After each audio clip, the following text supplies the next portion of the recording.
रानी, अरे ओ रानी, रानी सो रही हो क्या अभी तक? रानी की जेठानी जोर जोर से चिल्ला रही थी घर के आंगन में खड़े होकर। रानी यानी मैं तभी भागती हुई अपने कमरे से निकली और बोली, दीदी बस आ गई मैं। जेठानी बोली, रानी तुम्हारा नाम रानी है, पर तुम रानी नहीं हो। मैंने तुम्हें रात में ही समझाया था कि सुबह को जल्दी उठ जाना, तुम्हारी मुंह दिखाई की रस्म है। मैंने बोला कि दीदी रात को नींद ही नहीं आई, जगह नहीं थी और मन में थोड़ा डर था कि सुबह आंख नहीं खुली तो।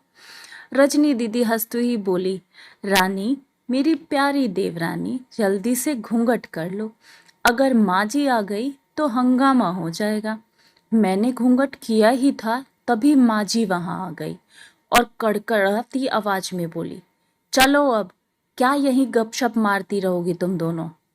हमने चलना शुरू किया ही था तभी माँ जी ने रजनी दीदी के कंधे पर हाथ रखा और बोली, पता है ना कहाँ से जाना है और कैसे जाना है?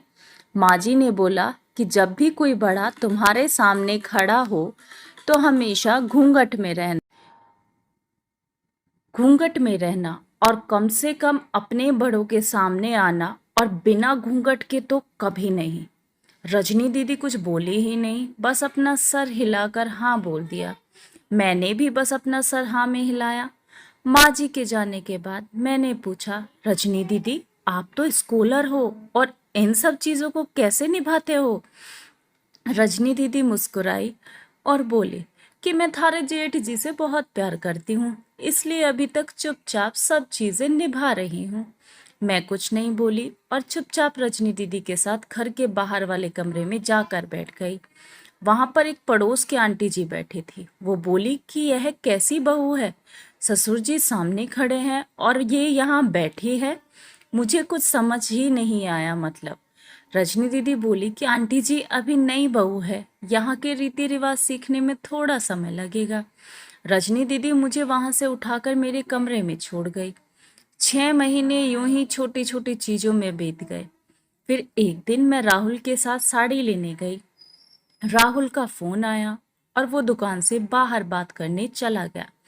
साड़ी की दुकान पर मैं बेधड़क होकर साड़ियां देख रही थी। तभी साथ में बैठे हुए अंकल जी खांसे।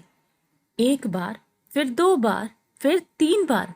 मैंने साड़ी वाले भैया से बोला कि भैया इन अंकल को पानी दे दो, बहुत खांसी हो रही है इन्हें।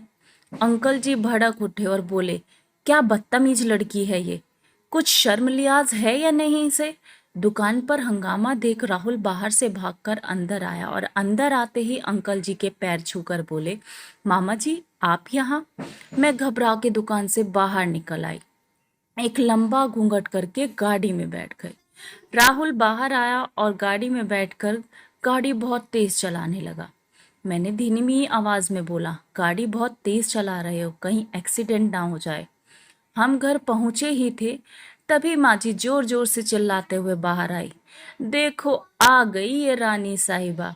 खानदान की इज्जत मिट्टी में मिलाकर तभी रजनी दीदी आई और बोली, माँ जी मेरी शादी को 6 साल हो गए हैं, मैं अभी तक मामा जी को नहीं जानती, तो ये कैसे जानेगी? माँ जी जोर से चिल्लाई, देखो कैसे चपड़ चपड़ जबान चल रही है इस रजनी की। राहुल सबकी बात काटते हुए बोले कि माँ ये दोनों सही बोल रही है, अगर ये हमेशा घूंघट करके रहेगी तो ये मामा जी को कैसे पहचानेगी? और माँ आज मामा जी के फोन पर तुमने पूरे घर की शांति भंग कर दी। ये वही समाज है जिसने सीता मैया पर भी उंगली उठाई थी। पिताजी और जेठ जी ने भी अपना पक्ष राहुल के साथ ही रखा। माँ जी थोड़ी देर सोचने के बाद वापस रजनी दीदी और मेरे पास आई और बोली कि तुम दोनों को अपनी मर्यादा पता है। मुझे उम्मीद है कि तुम कभी भी मेरा सिर शर्म से नीचे नहीं झुकने दोगी। हम एक ही परिवार के सदस्य हैं, हमें हमेशा साथ रहना है। अच्छा वक्त हो या बुरा वक्त, हर सदस्य को अपनी मर्यादा पता है।